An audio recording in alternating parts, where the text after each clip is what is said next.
semble parfait, célèbre et heureux. Mais où, en réalité? Chaque couloir est rempli de rumeurs, de jalousie et de secrets. Une nouvelle fille veut seulement repartir de zéro, se faire des amis et soutenir les garçons les plus populaires en tant que futur manager. Mais à peine pose-t-elle le pied dans l'école que son passé la poursuit. On l'accuse de quelque chose de terrible, on la pointe du doigt. On l'humilie et on essaie même de détruire la seule chose qui lui reste de son ancienne meilleure amie. Et juste au moment où tout le monde semble lui tourner le dos, les garçons les plus célèbres de l'école se placent devant elle pour la défendre. C'est ainsi que commence cette histoire d'amitié, de romance adolescente, de rivalité, d'envie et de blessures qui ne se voient pas au premier regard. Tout commence dans un prestigieux lycée d'art, un endroit élégant où les élèves semblent vivre obsédés par leur image, leur talent et leur réseau. Tout le monde y arrive avec des sourires, une belle énergie et l'envie de se démarquer, sauf Shine Jia. Elle est l'élève la plus sérieuse de la classe, celle qui ne perd pas son temps avec les ragots ni avec les amitiés inutiles. Pour Jia, la seule chose importante est d'étudier, de rester à la première place et d'assurer son avenir. Ce n'est pas qu'elle soit méchante, mais elle a une carapace si froide que presque personne n'ose s'approcher. Ce même jour, 2 filles du fan club sont extrêmement excitées par l'arrivée d'une étudiante transférée du Japon. Comme elles ne savent rien d'elle, elles commencent à lui inventer toute une vie.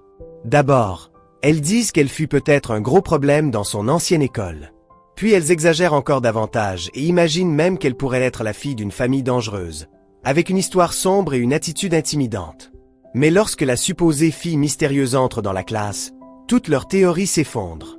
La nouvelle élève s'appelle Hirozana, et au lieu d'avoir l'air dangereuse, elle est douce, gentille et souriante. Elle arrive heureuse parce qu'elle aime la culture coréenne, la K-pop et les dramas. Pour elle, étudier en Corée ressemble presque à la réalisation d'un rêve. Tout ce qu'elle veut, c'est se faire des amis, apprendre et profiter de cette nouvelle étape.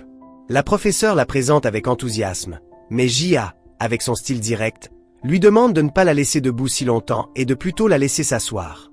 Et à la surprise de tout le monde, Anna finit par s'asseoir à côté de Jia, comme si le destin voulait réunir la fille la plus fermée avec la plus enthousiaste. On comprend vite que Jia connaissait déjà Anna à cause d'une situation assez embarrassante. Quelque temps auparavant, Jia sortait de ses cours privés et s'attendait à retrouver son petit ami, Kim Baron, comme d'habitude.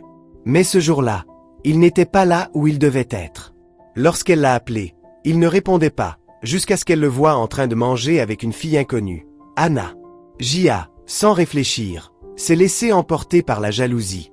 Elle est arrivée furieuse, a accusé Anna de vouloir lui voler son petit ami et a traîné Baron comme s'il était sa propriété. Baron a essayé de lui expliquer que Anna n'était qu'une connaissance du Japon qui voulait se présenter. Mais Jia avait déjà fait une scène. Au final, embarrassée, elle a dû s'excuser. De retour au présent, Anna commence à découvrir l'école avec l'aide de Jia. Elle passe par le département de direction, le département de théâtre et la zone de gestion artistique, où étudient les futurs managers. Anna s'enthousiasme pour tout, parce qu'elle veut vraiment apprendre à accompagner les artistes, les organiser et les aider à briller. Pendant cette visite, elle découvre aussi les 4 garçons les plus populaires de l'école, Gu Eunho, Chon Siwon, Nam Min-so et Kim Baron. Chaque fois qu'ils apparaissent, les filles perdent leur calme comme si elles voyaient des idoles en direct. Gu Eunho est le plus célèbre du groupe. Il a été acteur enfant. Il a un visage qui semble conçu pour attirer les caméras et une assurance qui frôle l'arrogance. Il sait qu'il plaît et ne fait pas beaucoup d'efforts pour le cacher. Chon Siwon, en revanche, est plus chaleureux, attentif et gentil. Nam Min-so est célèbre sur les réseaux, et Baron, en plus d'être le petit ami de Jia, est le garçon fiable du groupe. Anna est impressionnée par eux tous, mais elle se sent aussi un peu intimidée. La seule chose qui l'accompagne toujours est un petit lapin en peluche accroché à son sac, appelé Koza, qui semble avoir une signification spéciale pour elle. Dès le début, Anna se heurte à la personnalité d'Eunho. Lorsqu'elle le voit pour la première fois dans un selfie et lui dit qu'elle est sa fan, il répond comme si c'était la chose la plus normale du monde, parce que pour lui, tout le monde l'admire. Siwon, en revanche, remarque les petits détails chez Anna. Il sait que dans son sac, elle transporte toujours de tout, même de l'eau et des bonbons. Cette attention la surprend, parce qu'elle n'a pas l'habitude que quelqu'un l'observe avec affection sans la juger. Plus tard, Anna visite la bibliothèque parce qu'elle veut lire un livre recommandé par Jia. Comme le livre est en coréen, elle pourrait abandonner, mais elle insiste en disant que lorsqu'elle se fixe quelque chose, elle trouve toujours un moyen. Là, elle rencontre Siwon, qui joue avec son innocence en lui faisant fermer les yeux et demander des bonbons comme si c'était de la magie. Lorsque les bonbons apparaissent, elle est fascinée. Puis quand il lui fait demander une pizza et que rien n'apparaît, elle comprend qu'il la taquinait avec affection. Ce petit moment montre clairement que Siwa commence à la regarder avec tendresse. La professeure annonce alors le projet de Miss Mestre. Chaque équipe doit unir des étudiants de théâtre avec des étudiants de gestion. Par hasard, Anna se retrouve avec Eno et Siwa. Eno se décourage en apprenant qu'elle vient d'une école normale et non d'un établissement spécialisé. Pour lui, cela signifie qu'il devra porter une débutante. La professeure le gronde et lui rappelle que son travail consiste aussi à la guider. Anna, nerveuse, essaie de s'appuyer sur Jia. Mais Jia lui précise qu'elle ne peut pas tout résoudre à sa place, parce qu'elle a aussi son propre projet. Malgré tout, Anna y met du sien. Elle va voir les garçons jouer au basket et les encourage avec une énergie exagérée. Eno lui demande de se calmer, mais elle tient à peine quelques secondes avant de recommencer à crier avec enthousiasme. Après le match, Siwa l'emmène dans la cachette où ils se réunissent habituellement. À la surprise de Anna, tout le monde lui a préparé une petite fête de bienvenue. C'est quelque chose de simple, mais pour elle, cela signifie énormément, parce qu'elle sent que pour la première fois, on l'accueille sans peur ni rejet. Elle est émue jusqu'aux larmes et serre Koza, son lapin, comme si elle tenait un petit morceau de son passé. Pendant que tout le monde fête cela, un souvenir inquiétant du Japon apparaît. Dans ce flashback, une élève est interrogée au sujet d'un incident lié à une camarade qui a été gravement affectée. Lorsqu'on mentionne Anna, la fille réagit avec rage et dit des choses terribles sur elle. Ce bref moment montre clairement que Anna n'est pas arrivée en Corée seulement par amour pour la K-pop. Il y a une histoire douloureuse derrière tout cela, une histoire qu'elle essaie de cacher sous des sourires gentils. Peu à peu, Anna s'intègre au groupe. Lors d'une conversation avec Siwa, elle lui raconte qu'elle veut étudier la gestion parce que sa meilleure amie rêvait de devenir actrice, et qu'elle voulait devenir sa manager pour l'accompagner sur ce chemin. Siwa est surpris d'entendre une raison aussi pure. Puis, lorsqu'Anna remarque qu'un de ses lacets est défait et s'accroupit pour le lui attacher, Siwa devient complètement nerveux. Elle lui dit qu'un jour, elle deviendra quelqu'un sans qu'il ne pourra pas vivre, en parlant de son avenir comme manager, mais lui l'interprète de manière beaucoup plus romantique. À partir de ce moment, son cœur commence à le trahir. Anna essaie aussi de connaître Eno en tant qu'artiste. Elle lui demande ce qu'il aime, ce qu'il déteste, ce qu'il mange et comment il se comporte, parce que selon elle, un manager doit tout savoir. Eno s'agace face à toutes ces questions et lui répond de mauvaise humeur, mais Siwa intervient et répond à sa place pour éviter que Anna se sente mal. Cette différence entre les deux garçons commence à marquer le triangle émotionnel. Siwa la protège avec douceur, tandis qu'Eno la défie, la met mal à l'aise et, peu à peu, s'intéresse à elle sans l'admettre. Pendant ce temps, Jia a ses propres problèmes. Même si tout le monde la voit comme l'élève parfaite, sa vie n'est pas aussi stable qu'elle en a l'air. La professeure lui rappelle qu'elle est en retard dans le paiement des frais de scolarité, et Jia a honte. Elle veut écrire à sa mère, mais efface le message parce que leur relation n'est pas bonne. C'est pourquoi, lorsqu'Anna lui dit innocemment qu'elle a de la chance de ne pas avoir de problème, Jia se sent jugée. Anna ne le dit pas méchamment, mais elle touche une blessure qu'elle ne connaît pas. Malgré cela, Jia lui donne une bonne idée pour le projet.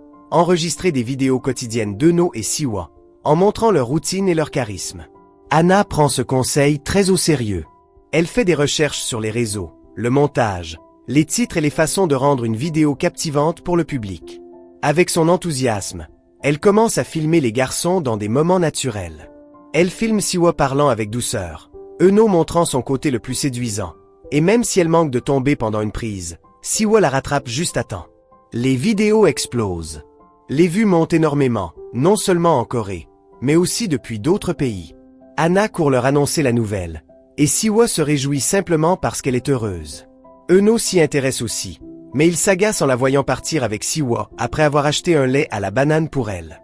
En silence, il jette le mot qu'il comptait lui donner et boit lui-même la boisson, jaloux sans vouloir l'admettre. Le succès de Anna réveille une part sombre chez Jia. Depuis les toilettes, elle entend d'autres filles dire des merveilles sur les vidéos de Anna, alors que personne ne mentionne ses efforts. Et lorsque le classement des élèves est publié, ce que Jia redoutait le plus arrive. Anna lui prend la première place. Pour une fille qui avait construit toute son identité autour du fait d'être la meilleure, cela ressemble à une trahison. Elle commence à s'éloigner, à lui parler froidement et à la traiter comme une menace. L'envie de Jia se mélange à la jalousie de Mia, la présidente du fan club d'Eno. Mia ne supporte pas que Anna passe autant de temps avec lui. D'abord, elle lui met la pression pour qu'elle lui obtienne une photo avec Eno.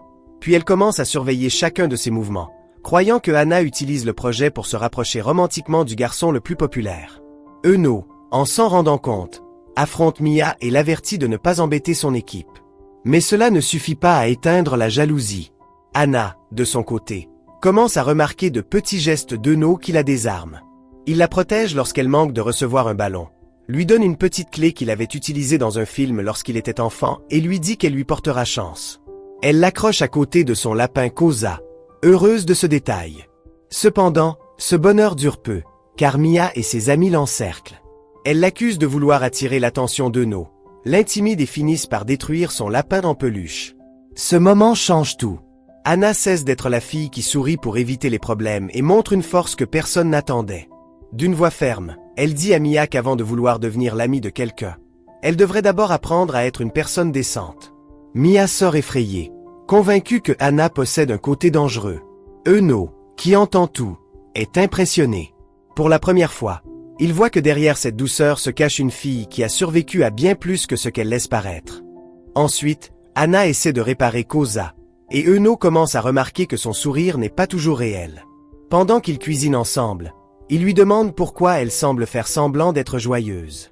Elle répond qu'elle avait une amie qui souriait toujours, et que comme elle l'aimait beaucoup, elle veut sourire comme elle. Eno lui dit quelque chose d'important, qu'elle n'a pas besoin d'imiter qui que ce soit, qu'il vaut mieux être elle-même. Cette phrase, même simple, touche profondément Anna, parce que personne ne lui avait dit cela aussi clairement. En même temps, la jalousie entre Eno et Siwa devient de plus en plus évidente. Siwa la regarde avec tendresse lorsqu'elle sort des baguettes de son sac, comme si elle était toujours prête à tout. Eno remarque ce regard et frappe les baguettes contre la table, montrant clairement que cela l'agace. Anna, innocente ou peut-être en essayant de ne pas compliquer les choses, ne veut pas accepter que les deux commencent à ressentir quelque chose pour elle. La situation se complique encore plus lorsqu'Anna reçoit un message anonyme lui demandant si elle connaît Koza. Ce nom la glace. Peu après, Mia manipule la situation pour publier depuis le téléphone de Jia un article japonais sur le passé de Anna. En quelques minutes, toute l'école lit des rumeurs à son sujet. On l'accuse d'avoir été impliquée dans un épisode douloureux avec une camarade au Japon. Anna, dévastée, sent que son secret a été exposé et regarde Jia comme si elle l'avait trahi. Les garçons réagissent immédiatement. Eno, Siwa, Baron et Minso courent pour savoir ce qui s'est passé. Eno veut affronter Jia, mais Siwa l'arrête pour éviter que la situation dégénère. Pendant ce temps, Anna court dans les couloirs jusqu'à ne plus avoir de force. Koza tombe au sol, et Eno le ramasse pour le lui rendre. Elle arrive à peine à le regarder, parce qu'elle sent que tout le monde la regarde comme au Japon, non pas comme une personne blessée, mais comme une coupable. La vérité du passé est alors révélée. Au Japon, Koza était la meilleure amie de Anna. Elle rêvait de devenir actrice, mais lors d'une audition, elle a reçu des critiques très dures sur son apparence. Après cela, elle a demandé à Anna une opinion honnête. Anna, sans savoir à quel point Koza était fragile, a souligné ses erreurs au lieu de la consoler. Koza a fini par prendre une décision désespérée et est tombée du toit. Anna n'est pas arrivée à temps pour l'arrêter. Une photo prise hors contexte l'a montrée sur les lieux, et les rumeurs l'ont injustement accusée. Depuis, Anna porte de la culpabilité, de la douleur et une réputation qu'elle n'a jamais pu nettoyer. Eno n'hésite pas à la croire. Il la serre dans ses bras et lui promet qu'il sera de son côté, qu'il l'écoutera et qu'il ne laissera pas la rumeur la détruire. Siwa s'approche aussi avec des mots doux, lui disant qu'elle est une personne merveilleuse et qu'elle n'est pas seule. Cette scène est essentielle, parce que c'est précisément là que se réalise l'essence du titre. La fille japonaise qui arrive dans une école coréenne et subit du harcèlement n'est pas abandonnée. Les garçons les plus populaires, ceux que tout le monde admire, décident de la défendre non pas pour la célébrité, mais parce qu'ils ont vu son cœur. Anna trouve le courage de tout raconter à ses amis. Elle leur parle de Koza, de son rêve de devenir actrice, de la manière dont elle voulait devenir sa manager et de la culpabilité qu'elle porte depuis ce jour-là. Nam Minso dit quelque chose de maladroit, en insinuant que Koza ne voudrait peut-être plus d'elle comme manager, et Eno réagit immédiatement pour le faire taire. Même si ses manières sont impulsives, il est clair qu'il ne supporte pas de voir Anna blessée. Pendant ce temps, Baron découvre que Jia n'a pas publié l'article. Mia et ses amis ont utilisé son téléphone pour l'incriminer. En l'apprenant, Baron regrette d'avoir douté de la fille qu'il a aimée pendant tant d'années. Il va chercher Jia, s'excuse et lui dit qu'il aurait dû l'écouter avant de la juger. Jia se brise un peu aussi et admet que l'envie l'a rendu injuste avec Anna. Elle comprend qu'un simple projet scolaire ne valait pas la peine de perdre une amitié ni de blesser quelqu'un qui voulait seulement recommencer. Euno, Siwa et leurs amis décident d'aider Anna d'une manière très spéciale. Ils enregistrent une vidéo de soutien pour elle et pour Koza. Ils recréent la dernière conversation, mais cette fois avec des paroles d'espoir, comme s'ils voulaient offrir à Koza le réconfort qu'elle n'a pas reçu à l'époque. La vidéo devient virale et aide à laver l'image de Anna. Grâce à cela, les rumeurs commencent à perdre de leur force et la vérité éclate au grand jour. Le lendemain, Anna arrive à l'école avec peur. Mais cette fois, elle ne marche pas seule. Euno et tous ses amis l'accompagnent dans le couloir comme un bouclier. La scène est simple mais puissante. Elle n'a pas à prouver quoi que ce soit seule, parce qu'elle a maintenant des personnes prêtes à croire en elle. Dans la salle de classe, ses camarades l'accueillent avec plus de chaleur. Et Jia, dans un geste de réconciliation, lui rend un livre et accepte de s'asseoir de nouveau à côté d'elle. La rivalité absurde entre les deux prend enfin fin. Après avoir surmonté le scandale, le drama revient au sentiment. Euno devient plus audacieux avec Anna, allant jusqu'à coller une étiquette avec son nom sur elle, comme s'il voulait dire qu'il la considère déjà comme spéciale. Siwa, évidemment, ne reste pas tranquille. Les deux garçons commencent à se concurrencer d'une manière enfantine mais adorable. Ils se taquinent, deviennent jaloux et cherchent des excuses pour être près d'elle. Anna finit au milieu, épuisée de devoir les séparer chaque fois qu'ils commencent à se disputer. Lors d'un événement scolaire, la tension romantique monte. Pendant un voyage, Anna s'endort et Siwa place sa tête sur son épaule, se sentant bénie par l'univers. Mais lorsque No se réveille et la voit ainsi, la jalousie le consume. Avec précaution, il déplace sa tête pour qu'elle finisse appuyée sur sa propre épaule et écrit même son nom sur la main de Anna, comme s'il voulait marquer qu'il est lui aussi là. Ensuite, Siwa remarque l'écriture et la couvre avec du correcteur, agacé par cette petite déclaration silencieuse. Plus tard, il joue à répondre à des questions, et on demande à Siwa s'il aime Anna. Il ne répond pas, mais boit une bouteille entière pour éviter de dire la vérité. Ensuite, on pose la même question à Euno, et il fait exactement la même chose. Personne ne dit rien, mais tout le monde comprend tout. Lorsqu'on demande à Anna avec lequel des deux elle jouerait, elle répond d'abord avec Euno, provoquant chez lui un immense sourire. Mais elle ajoute aussitôt qu'elle jouerait aussi avec Siwa parce qu'elle est la manager des deux, les laissant tous les deux dans la même bataille que toujours. La compétition entre eux devient plus claire lorsque No demande à Siwa quand il est tombé amoureux de Anna. Siwa se souvient du jour où elle lui avait attaché ses lacets, tandis que No admet qu'il l'a aimée dès la première fois qu'il l'a vue à l'école. Même si tous deux semblent plaisanter, ce qu'ils ressentent est réel. Siwa écrit même une lettre d'amour pour Anna, une confession sincère et tranquille. Elle la lit par accident et reste sans voix. Il ne la presse pas. Il lui demande seulement d'y réfléchir. Euno, en voyant que Anna et Siwa sont plus proches, décide lui aussi d'agir. Il lui envoie un message en lui demandant un rendez-vous. Anna est surprise, mais au lieu de répondre par une sortie romantique, elle l'invite à se réunir avec tout le monde. Euno arrive enthousiaste, avec un collier préparé pour elle. Mais il se rend compte que ce ne sera pas un rendez-vous privé. Malgré tout, le moment le plus fort arrive lorsqu'Anna parle seule avec Siwa et lui remet une lettre. Dans cette lettre, elle lui explique qu'elle l'aime énormément, mais comme amie et comme quelqu'un qu'elle souhaite soutenir en tant que manager. Elle le rejette avec respect, sans se moquer de ses sentiments. Siwa est blessé, mais il accepte la réponse avec maturité. Ensuite, Anna montre à tout le monde une vidéo avec les souvenirs qu'ils ont partagés. Elle avoue qu'en la montant, elle ne pouvait pas s'empêcher de sourire parce qu'ils lui ont tous offert de beaux moments. Elle révèle aussi une merveilleuse nouvelle. Koza se rétablit et rentrera bientôt chez elle.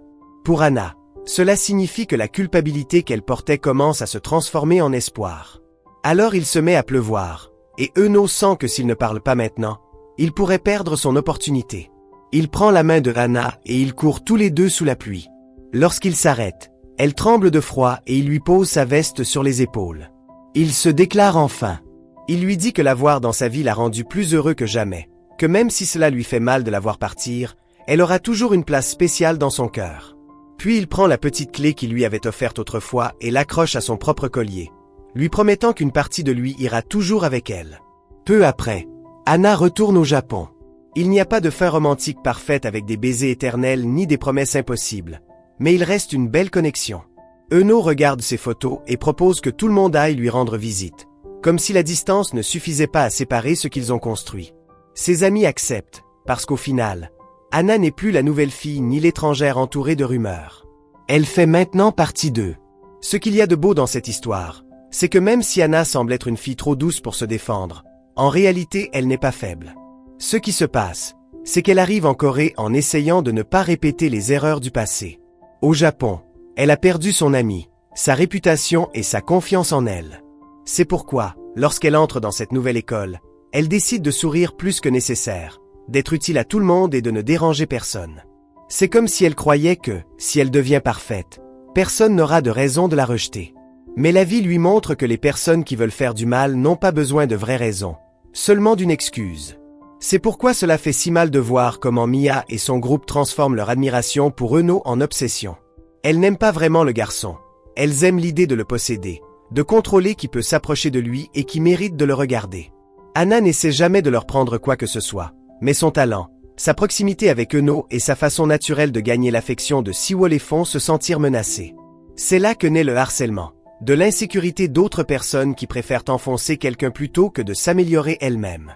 Et cela est très réel, parce que souvent, quelqu'un qui brille sans le vouloir finit par déranger ceux qui vivent en se comparant. Jia représente aussi un autre type de conflit. Elle ne poursuit pas Anna par amour pour Eno, mais par peur de perdre sa place. Elle a toujours été la numéro 1, la fille impeccable, celle qui n'avait besoin de personne.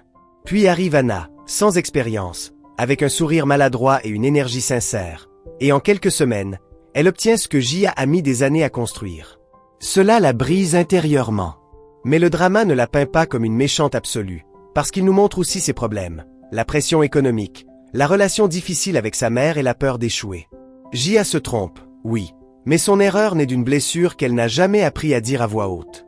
Anna, au contraire, a une manière différente d'affronter la douleur. Elle veut se rapprocher, elle veut aider, elle veut croire qu'elle peut être amie avec Jia. C'est pourquoi elle insiste autant, même quand Jia la traite mal. Elle ne le fait pas par manque de dignité, mais parce qu'elle accorde vraiment de la valeur au lien. Pour Anna, une amie, ce n'est pas n'importe quoi. Après ce qu'elle a vécu avec Koza, elle sait à quel point il est douloureux de perdre quelqu'un sans avoir pu réparer les maux restés en suspens. C'est pourquoi chaque rejet de Jia lui pèse plus que d'habitude. Elle ne perd pas seulement une camarade, elle revit la peur de décevoir encore quelqu'un. Le triangle avec Eno et Siwoo a aussi beaucoup de charme parce que les deux l'aiment de manière différente.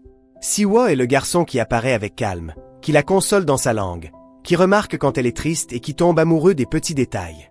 Il n'a pas besoin de grandes scènes pour la faire se sentir protégée. Un regard, un mot gentil ou un simple geste suffisent à montrer ce qu'il ressent. C'est pourquoi sa confession dans la lettre est si douce. Il n'essaie pas de la presser ni de transformer son amour en obligation. Il lui remet seulement son cœur avec respect et lui laisse l'espace de décider. Eno, en revanche, commence comme le garçon arrogant typique qui semble vivre amoureux de son propre reflet. Mais avec Anna, ce masque tombe un peu. Il devient jaloux, s'énerve lorsqu'elle sourit avec Siwoo, essaie d'attirer son attention et fait des choses enfantines, comme écrire son nom sur sa main. Mais sous cette immaturité, il y a un garçon qui apprend à vraiment se soucier de quelqu'un. Lorsque tout le monde juge Anna à cause de l'article, il ne reste pas dans le doute. Il la cherche, l'écoute, la serre dans ses bras et lui dit qu'il la croit. C'est à ce moment-là qu'il cesse d'être seulement le garçon populaire et commence à devenir quelqu'un qui mérite d'être près d'elle. Il est aussi important que Anna n'accepte pas Siwoo seulement par pitié. Parfois, dans les dramas, une fille reçoit une confession de quelqu'un de bien, et on dirait qu'elle devrait lui répondre parce qu'il a été gentil. Mais Anna comprend que l'affection ne peut pas se payer avec une relation. Elle le respecte trop pour lui donner de faux espoirs. Sa lettre est une manière mature de dire qu'elle l'apprécie, qu'elle l'aime et qu'elle veut rester à ses côtés. Mais pas de la façon dont lui rêve. Cela aussi, c'est de l'amour, même s'il n'est pas romantique. Être honnête pour ne pas blesser davantage. Le départ de Anna a une saveur douce amère parce qu'elle ne s'en va pas vaincue. Elle part après avoir récupéré quelque chose qu'elle croyait perdu, sa voix, sa vérité et un réseau de personnes qui l'aiment. Avant, elle était arrivée comme une étrangère, peu sûre d'elle et portant une rumeur injuste. Maintenant, elle s'en va comme une fille qui a appris qu'elle n'a pas besoin de cacher son histoire pour être acceptée. Koza se rétablit, Jia se rapproche à nouveau, Baron apprend à faire confiance. Et les garçons populaires cessent d'être une fantaisie superficielle pour devenir de vrais amis. C'est pourquoi, Même si la romance ne se termine pas par une relation complètement définie, le cœur reste satisfait. Euno avoue ses sentiments et Anna comprend que ce qu'ils ont vécu n'était pas n'importe quoi. Siwa accepte sa place avec tristesse mais avec dignité. Jia et Baron commencent à guérir leur relation. Et tout le groupe apprend que la célébrité, les vues et les classements ne valent pas autant que la loyauté que l'on démontre lorsque quelqu'un est injustement pointé du doigt. À la fin, le plus puissant dans cette histoire n'est pas de savoir qui finit avec qui, mais de voir comment tout le monde change grâce à Anna. Elle arrive comme une fille qui cherchait un endroit où recommencer. Mais elle finit par leur apprendre à tous que la popularité ne sert à rien si l'on manque d'humanité. Parce que défendre quelqu'un quand tout le monde applaudit est facile. Mais le défendre quand tout le monde l'accuse demande du cœur. Et ce détail se connecte très bien avec le titre de la vidéo. Anna subit bel et bien du harcèlement dans l'école coréenne. Elle est bel et bien jugée parce qu'elle vient du Japon. Mais elle trouve aussi des garçons populaires qui ne la défendent pas par pitié, mais parce qu'ils découvrent sa vérité et apprennent à l'aimer sincèrement. Cela rend l'histoire romantique, adolescente et émotionnellement très belle à regarder. Et c'est ainsi que se termine cette histoire, laissant une très belle leçon. Parfois, une personne arrive dans notre vie en portant des blessures invisibles. Et si nous n'écoutons que les rumeurs, nous pouvons devenir une partie du mal. Anna a été jugée sur une histoire incomplète. Jia a failli perdre une amitié à cause de l'envie. Et Mia a fait du mal par jalousie. Mais nous avons aussi vu qu'une amitié sincère, un amour respectueux et quelqu'un prêt à écouter peuvent tout changer. La morale de ce drama est que nous ne devons juger personne à partir de ce que disent les autres. Nous avons tous un passé, des peurs et des erreurs que nous ne savons pas toujours expliquer. Il nous rappelle aussi que la véritable amitié ne rivalise pas, n'humilie pas et n'abandonne pas lorsque les problèmes arrivent. Et en amour, ce n'est pas toujours celui qui arrive le premier ou celui qui crie le plus fort qui gagne, mais celui qui sait prendre soin, attendre et respecter le cœur de l'autre personne. Parce que parfois, plus qu'une romance parfaite, ce dont nous avons besoin, c'est de trouver des personnes qui croient en nous lorsque le monde entier semble nous pointer du doigt. Fin du drama.